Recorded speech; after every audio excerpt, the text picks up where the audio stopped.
اليهود المتخفون هم اليهود الذين يتظاهرون باعتناق دين آخر غير اليهودية بسبب الظروف المختلفة، ويظلون على دينهم في الواقع.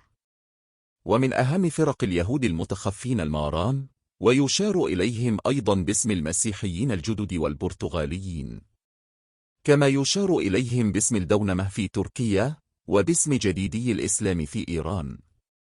ويجب التمييز بين يهود الماران ويهود الدونمة، من حيث أن الماران اضطروا إلى أن يكونوا يهودا متخفين، أما الدونمة فقد اعتنقوا الإسلام باختيارهم للتمويه على المسلمين واليهود على حد سواء.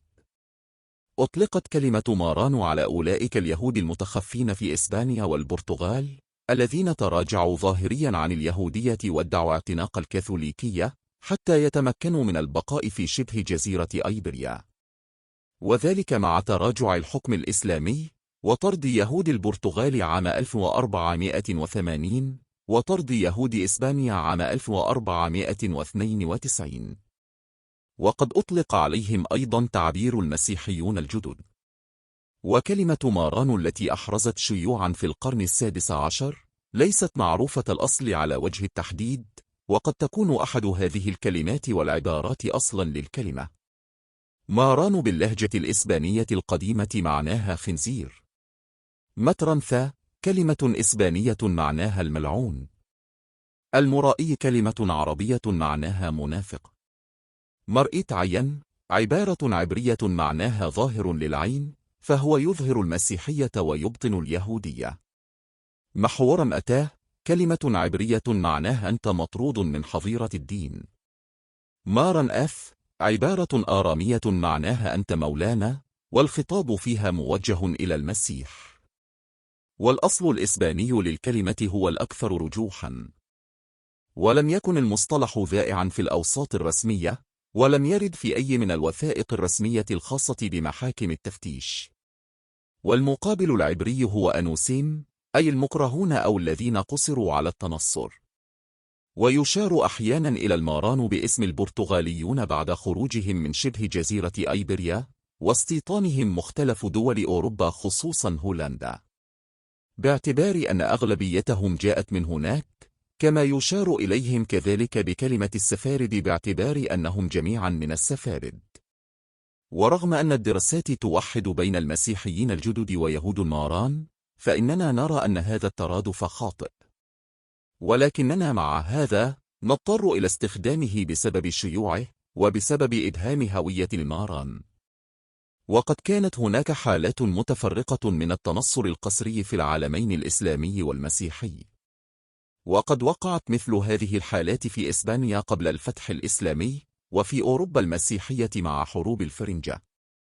لكن مثل هذا التنصر ظل الاستثناء وليس القاعدة، لأن الكنيسة كانت تقف ضده، نظرا لأن مثل هذه العملية تفقد فكرة الشعب الشاهد مضمونها.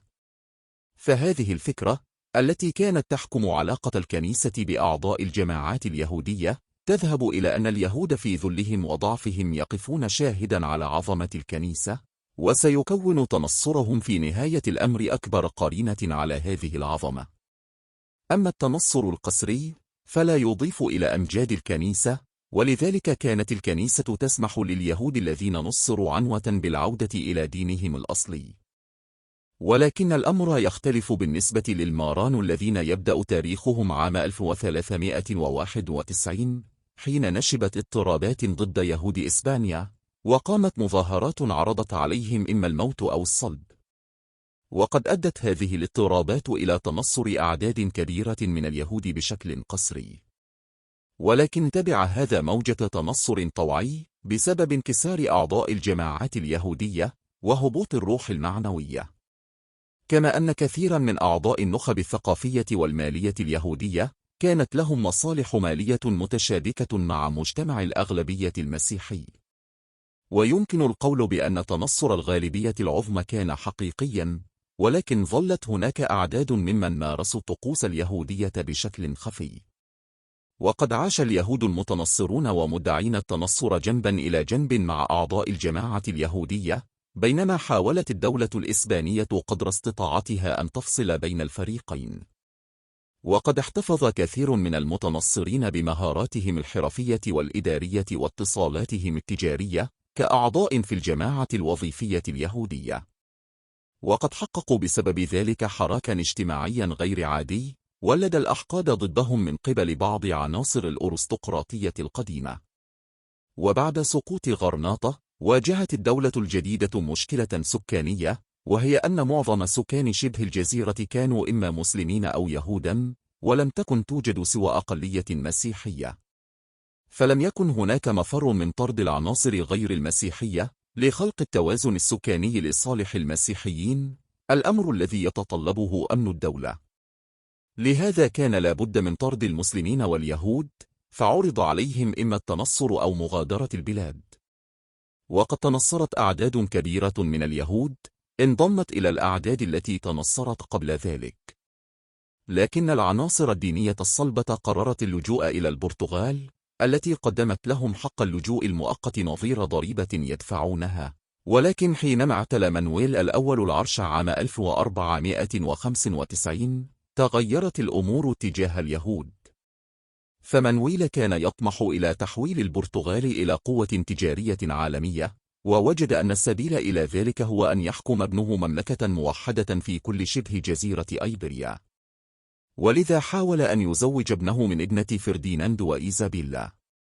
فوافق الملكان شريطة أن يقوم بطرد اليهود من البرتغال، وقد سبب هذا حيرة حقيقية لمانويل، فهو من ناحية كان حريصا على إتمام هذا الزواج، ولكنه في الوقت نفسه كان يهمه الحفاظ على أعضاء الجماعة الوظيفية اليهودية ليستفيد من خبراتهم التجارية في بناء إمبراطوريته التجارية. وقد حل مانويل هذه المشكلة بأن احتفظ باليهود وفرض عليهم التنصر القسري، ولكنه منحهم في الوقت ذاته حريتهم الدينية والحصانة ضد محاكم التفتيش لمدة 10 أعوام.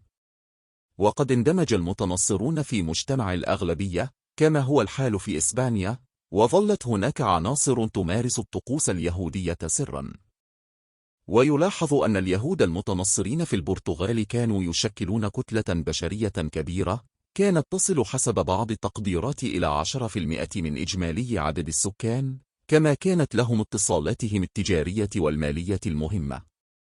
وقد أدى هذا إلى بروزهم في التجارة الدولية حتى أصبحت كلمة برتغالي مرادفة لكلمة يهودي في أنحاء أوروبا. وقد كونوا جماعة ضغط قوية داخل البرتغال، وكان لهم سفير خاص في روما نجح في تقديم الرشاوي التي أخرت إنشاء محاكم التفتيش في البرتغال. وقد تأخر إنشاء محاكم التفتيش في البرتغال بعض الوقت، ولكنها بدأت نشاطها بشكل رسمي عام 1536، ثم مارست نشاطها بشكل فعال في منتصف القرن السادس عشر، وبدأت في تعقب اليهود المتخفين عن ما يزيد عن قرن ونصف القرن، أي الذين كانوا قد دمجوا حضاريا تماما إن لم يكن دينيا أيضا. ومما زاد الأمور تعقيدا صدور القرار الخاص بنقاء الدم عام 1566 الذي جعل من الأصول العرقية معيارا للتمييز. وبعد أن كان التنقيب يتم عمن يمارسون الطقوس اليهودية خفية، أصبح التنقيب عن ذوي الأصول غير النقية، ومن ثم أصبح مصطلح المارانو لا يشير إلى اليهود المتخفين فقط، وإنما إلى ذوي الأصول اليهودية حتى ولو كانوا من المسيحيين الأتقياء. وقد مارس المارانو جميع الشعائر التي تقتضيها الديانة المسيحية في العلن، ولكن بعضهم ظل في الوقت ذاته يمارس شعائر الديانة اليهودية سرا.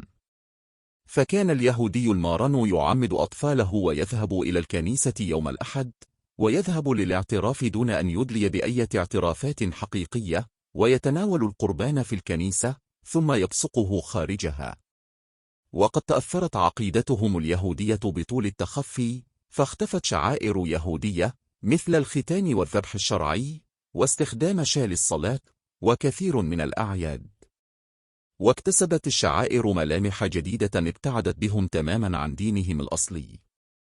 وكان أساس عقيدة المارانو هو الإيمان بأن الخلاص يتم من خلال شريعة موسى لا من خلال الكنيسة أو المسيح، وكانوا يؤمنون بأن تنصيرهم القسري هو جزء من العقاب الإلهي الذي حاق باليهود. وقد أنكر المارنو أن المسيح عيسى ابن مريم هو المشيح، وأصبح هذا الإنكار ركنا أساسيا في عقيدتهم، وهو ما زاد من أهمية العقيدة المشيحانية وانتظار مجيء المشيح، ولعلها أصبحت المبدأ الوحيد. وكان المارنو يحتفلون بشعائر السبت يوم الأحد، وإن كان الاحتفال يأخذ شكلا يسمح بالتخفي مثل تنظيف المنزل، تغيير الملابس والاستحمام، وإعداد وجبة تسمى أدفينا. كما كانوا يحتفلون بأعياد اليهود المهمة الأخرى مثل عيد الفصح وعيد الغفران بعدة أيام حتى لا تتعقبهم محاكم التفتيش. وكان الصوم من أهم الشعائر التي يمارسونها لسهولة إخفائه، حيث كانوا يتلون مزامير داوود أو قصائد من نظمهم باللغة الشائعة بينهم. وكانت هذه الصلوات تؤكد وحدانية الخالق مقابل التثليث المسيحي، بل وكان لديهم طقس يهدف إلى محو أثر التعميد المسيحي. وقد بهت انتماء يهود المارنو بالتدريج بعد أن ترك التخفي لمدة طويلة أثره العميق. فعلى سبيل المثال، أصبحت عبادة الخالق في الخفاء جزءا عضويا من عقيدتهم، وأصبح الإعلان عن عقيدة الإنسان أمرا لا يليق. وقد تأثر المارنو بالطقوس الكاثوليكية كما تأثروا بتقاليد التصوف الكاثوليكية، فكانوا يصومون من أجل الأحياء والموتى، وهو تقليد كاثوليكي. وأصبحت لهم عبادات وأدعية خاصة بهم، تختلط فيها الطقوس والعبادات الكاثوليكية بالطقوس والعبادات اليهودية. وكان المارنو لا يتزوجون إلا فيما بينهم، ولا يتزوجون مع غيرهم من اليهود. وكانت القيادة الروحية للجماعة في يد النساء العجائز، وكان الأطفال لا يعرفون الهوية الدينية الحقيقية إلا بعد سن 15.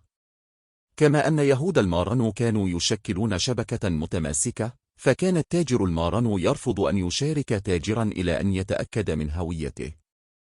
وقد أدى ذلك إلى تسهيل عملية التجارة والائتمان، وساعد هذا التماسك على تسهيل الحراك الاجتماعي للمارنو. ثم بدأت محاكم التفتيش نشاطها في شبه جزيرة أيبريا. ومما يجدر ذكره أن محاكم التفتيش لم تتعقب اليهود الذين أعلنوا عن هويتهم الدينية، فهؤلاء لم يكن يسمح لهم بالبقاء أساسا، وإنما تعقبت المسيحيين المشكوك في أمرهم، والذين كان يظن أنهم مارنوا. فهؤلاء كانوا في رأي محاكم التفتيش يشكلون خطرا على العقيدة المسيحية وعلى أمن الدولة. ولكن هناك بعدا آخر بدأت الدراسات الحديثة تؤكده، وهو أن محاكم التفتيش في إسبانيا لم تكن تابعة للبابا، بل إن روما كانت تعترض في كثير من الأحيان على تطرف قضاة هذه المحاكم، وعلى أن هذه المحاكم كانت تستخدم ديباجات تستغل الشرعية الدينية. وتبين هذه الدراسات أن رجال الدين الذين عينوا قضاة في هذه المحاكم نصبوا من قبل الدولة الإسبانية لا من قبل روما. وتذهب هذه الدراسات إلى أن الدولة الإسبانية كانت في الواقع أول دولة تضع مصلحتها الدنيوية فوق أي مصلحة أخرى، وهي ظاهرة بدأت تتضح في بقية أوروبا في تاريخ لاحق. وتذهب أيضا إلى أن هذه الدولة طالبت رعاياها لهذا السبب بولاء مطلق. وتحل الدولة العلمانية مشكلة الولاء عن طريق جعل الدين أمرا خاصا، على أن يتم التضامن داخل المجتمع على أساس مصلحة الدولة. ولكن في حالة الدولة الإسبانية لم يكن هذا ممكنا، لأن التحالفات في أوروبا كانت تتم في إطار ديني، ولم تكن العقيدة العلمانية قد تطورت أو أحرزت شيوعا بعد. ومن هنا كان تمسك الدولة الإسبانية بالديباجات الدينية برغم توجهها الدنيوي. ويذهب أصحاب هذه النظرية إلى أن عملية المطاردة أصبحت مثل مطاردة أجهزة المخابرات الحديثة لمن يسمون أعداء الدولة. وهذه الأجهزة كثيرا ما تختلق الاتهامات وتخترعها إن لم تجدها، حتى يكتب لوظيفتها الاستمرار، وحتى تحكم قبضتها على الحاكم ويتزايد نفوذها وهيبتها. ويضيف أصحاب هذه النظرية بعدا اجتماعيا أخيرا، وهو أن محاكم التفتيش لم تكن تهدف في واقع الأمر إلى القضاء على الهرطقة اليهودية بين المارنو، وإنما كانت تهدف إلى وقف الحراك الاجتماعي لكل المسيحيين الجدد. ولم تكن تميز بين من اعتنق المسيحية عن صدق وبين من ادعى الإيمان بها. فالمسيحيون الجدد كانوا يشكلون طبقة وسطى جديدة لها إمكانيات غير متوافرة لكثير من قطاعات النخبة الحاكمة. ومن المعروف أنه لم يكن هناك فرق بين المسيحيين الجدد والمسيحيين القدامى، ولكن مع هذا تم تأكيد الفروق لتكون مسوغا لمطاردة أعضاء الطبقة الجديدة. وقد استخدمت محاكم التفتيش معيارا لدرجة نقاء الدم، وبالتالي تكون محاكم التفتيش هي أولى علامات العنصرية العلمانية مقابل التعصب الديني. ولم تتوقف المطاردة إلا عام 1773 حين تقرر إحراق الوثائق التي تفرق بين المسيحيين الجدد والمسيحيين القدامى. ومن القرائن التي تذكر كدليل على أن هؤلاء المسيحيين الجدد كانوا مسيحيين عن صدق هو موقف الشرع اليهودي منهم، فكثير من الحاخامات كانوا لا يعتبرونهم يهودا، بل ورفضت المؤسسة اليهودية البعض ممن تهودوا وعاملتهم باعتبارهم متهودين أو غرباء، أي أنها كانت تراهم مسيحيين. ويقال إن المؤسسة الحاخامية كانت سعيدة بملاحقة محاكم التفتيش للمسيحيين الجدد واضطهادها لهم على أساس أنهم تركوا دينهم عن قصد. وعلى وجه العموم كان اليهود يحتقرون الماران الذين كانوا بدورهم لا يكنون أي احترام لليهود. ومن القرائن الأخرى التي يجب ذكرها أن كثيرا من المسيحيين الجدد لم يعتنقوا اليهودية حتى بعد طردهم من شبه جزيرة أيبريا لأنهم كانوا مسيحيين بالفعل، كما يفسر هذا اتجاه أغلبيتهم إلى العالم المسيحي وعدم توجههم إلى الدولة العثمانية الإسلامية. وقد لاحظ بعض الدارسين أن كثيرا من الماران كانوا في واقع الأمر ملحدين أو بغير هوية دينية على الإطلاق. ولهذا طالب المفكر الهولندي الشهير جيروتيوس بأن يؤكد كل يهودي إيمانه بالرب والأنبياء للتأكد من يهوديته. تبقى بعد ذلك قضية الماران أو المسيحيون الجدد الذين تهودوا عند خروجهم. ولتفسير حالة هؤلاء هناك عدة أسباب. أولا، لم يكن كل المسيحيين الجدد مؤمنين بالعقيدة المسيحية، بل كان منهم بالفعل ماران يتحينون الفرصة لإظهار ما يبطنون. ثانيا، يعتقد أن بعض المسيحيين الجدد الذين كانوا يؤمنون بالمسيحية عن حق اعتنقوا اليهودية نتيجة مطاردة محاكم التفتيش، وهم في هذا يشبهون المتهم الذي يعترف بجريمة لم يرتكبها تحت وطأة التعذيب. ثالثا، يعتقد أن كثيرا من المسيحيين الجدد تهودوا بعد أن وصلوا إلى أمستردام وغيرها من البلاد حتى يحصلوا على عمل أو يمكنهم الالتحاق بإحدى النقابات الحرفية أو المهنية. وإذا أراد المرء أن يكتب له البقاء، خصوصا إذا كان وافدا جديدا، كان عليه أن ينتمي إلى إحدى النقابات أو المؤسسات. ولكن لم يكن من المتوقع أن تقبله إحدى التنظيمات الوسيطة باعتباره مسيحيا. وهناك حالات رفض فيها السماح لبعض المسيحيين الجدد بالتنصر الفعلي حتى لا يحصلوا على حقوق المسيحيين. وقد كان أمام هؤلاء فرصة الانضمام إلى إحدى النقابات اليهودية عن طريق التهود. ولقد أتى هؤلاء المسيحيون الجدد من شبه جزيرة أيبريا ثم استقروا في هولندا، وكانت حينذاك بلدا بروتستانتيا معاديا لإسبانيا يتسامح مع اليهودية. فالدول البروتستانتية الجديدة في أوروبا كانت تنظر إلى الكاثوليكية والكاثوليك باعتبارهم الخطر الأعظم. ومن ثم كان من المنطقي أن يتبنى هؤلاء المطرودون من بلادهم البديل الوحيد المقبول وهو اليهودية. وقد ظهرت نظرية مؤخرا تذهب إلى أن المارانية هي نتاج شكل من أشكال العبادة الشعبية التي كانت موجودة في شبه جزيرة أيبريا، وهي عبادة اختلطت فيها العناصر اليهودية بالعناصر المسيحية والإسلامية. وقد شاعت هذه العبادة بين الجماهير اليهودية التي كانت تشعر بالاغتراب عن اليهودية الحاخامية الرسمية بنزعتها العقلية والعقلانية. والديانات الشعبية عادة ما يتم توارثها من خلال الأسرة، ولذا كان اليهودي المتنصر عن صدق يصبح من الماران إن كان من ممارسي هذه الديانة الشعبية. وقد انضمت أعداد كبيرة منهم إلى الجماعات اليهودية في أوروبا، الأمر الذي ترك أعمق الأثر في هذه الجماعات. فهوية المارانو كانت هوية هامشية بالنسبة إلى المجتمعات كافة، ذلك أنهم بعد انضمامهم إلى الجماعات اليهودية لا يكونون مسيحيين في المجتمع المسيحي ولا يهود من منظور اليهودية الحاخامية، ولذا قدر لهم أن يلعبوا دورا تحديثيا ضخما بوصفهم غرباء هامشيين وكجماعات وظيفية داخل المجتمعات الغربية وبين الجماعات اليهودية. وقد انتشر يهود المارانو في كل أنحاء العالم بعد طردهم، فذهبت أعداد كبيرة منهم إلى الدولة العثمانية واستوطنوا سالونيكا، فكان عدد يهود المارانو في هذه المدينة يفوق عدد اليهود، بل وعدد غير اليهود فيها، ولذا كانت هذه المدينة تعد عاصمة المارانو في العالم. كما اتجهوا إلى الأستانة والقاهرة وكانوا نخبة متفوقة، الأمر الذي أدى إلى اندماج مختلف الجماعات اليهودية الأخرى فيهم، وأصبحت اللادين لغة يهود الدولة العثمانية. وقد اتجه المارانو إلى الدول الغربية خصوصا البروتستانتية، حيث كانت محاكم التفتيش محط كراهية عميقة، وكان كثير من البروتستانت من ضحاياها.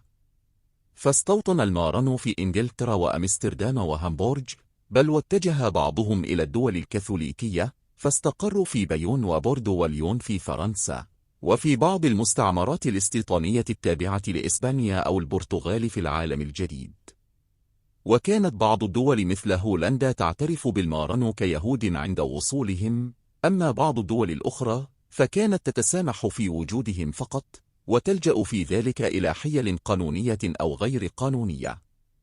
فكانت بعض الدول مثل إنجلترا تغض النظر عن هويتهم الحقيقية، فيظلون مسيحيين اسما ويمارسون عقيدتهم اليهودية سرا، ولكن دون اعتراف رسمي، لأن الاعتراف الرسمي كانت تنجم عنه بكل تأكيد تعقيدات إدارية بالغة في مجتمع تستند كل مؤسساته إلى العقيدة المسيحية. وكان يهود المارانو عادة يستوطنون في بلد ما ليشكلوا نواة سفردية متقدمة تلحق بها عناصر إشكنازية تزيد من عددها. وقد ظل السفارد النخبة التي كانت تلعب دورا قياديا، أما الإشكناز فكانوا هم الجماهير أو الفائض غير المرغوب فيه. وقد زادت الهجرة الإشكنازية من شرق أوروبا بعد هجمات شميلنكي في القرن السابع عشر، حتى زاد عدد اليهود الإشكناز على عدد يهود السفارد، وأصبحوا هم الأغلبية العظمى. وفي الأدبيات الصهيونية يتحدثون عن المارانو الجدد، وهم اليهود الذين يحاولون الاندماج في محيطهم الثقافي ويخفون يهوديتهم بقدر الإمكان. ولكن كما قال حاخام فيينا: من هو اليهودي الحقيقي؟ هل هو الذي يمارس شعائر دينه ويندمج في مجتمعه؟ أم هو الصهيوني الذي يتحدث عن العودة إلى فلسطين؟ ويمكننا من هذا التساؤل أن نقول إن الصهيوني هو ضد الماران، فهو يتباهى بهويته اليهودية، ولكنه في داخله إنسان غير منتم إلى الدين اليهودي. وقد لاحظ بن جوريون أن يهود أمريكا يستخدمون الصهيونية كغطاء يستترون به حتى يزيدوا من اندماجهم الفعلي في مجتمعاتهم، وتنحصر يهوديتهم في إرسال التبرعات إلى إسرائيل لإخفاء باطنهم المندمج. وقد اختفى أثر المارانو في إسبانيا، أما في البرتغال فقد استمر وجودهم حتى القرن العشرين على هيئة جماعات متفرقة يبلغ عدد أعضائها نحو 10,000. ومن الطريف أن جيرانهم يعرفون أنهم مارانو، وأنهم فقدوا الصلة تماما بالجماعات اليهودية في العالم، وإن كانوا يحتفظون بالصلة فيما بينهم. وقد أصبحت ممارستهم الخفية جزءا أساسيا من عقيدتهم، كما أصبحت طقوسهم الباهتة التي توارثوها عبر الأجيال هي ممارستهم الدينية اليهودية الوحيدة. ورغم أن البرتغال أعلنت حرية العبادة عام 1910، فإن المارانو لم يغتنموا الفرصة وظلوا على ممارستهم. ومن أهم جماعات المارانو جماعة مدينة بلمونت، فهم يتصورون أنهم من نسل اليهود البرتغاليين مباشرة، كما أنهم لا يزالون يمارسون بعض الشعائر الدينية اليهودية، فهم يوقدون الشموع يوم السبت، ويصومون يوم الغفران، ويقيمون بعض شعائر عيد الفصح، ولا يأكلون لحم الخنزير في يوم السبت، ولكنهم يأكلونه في الأيام الأخرى. وهم يحتفلون بهذه الأعياد في أيام غير تلك التي حددها التقويم اليهودي، حتى يحولوا الأنظار عنهم، كما احتفظوا ببعض شعائر الدفن مثل الطهارة وتغسيل الميت. وقد اختفت اللغة العبرية في صلواتهم، فلم يبق سوى عبارات محرفة تكاد تكون غير مفهومة. وقد أصبحت عقيدتهم بعيدة عن اليهودية، وتتضمن خرافات كثيرة. ويبدو أن الممارسات الدينية مقصورة على النساء، ربما لصرف الأنظار.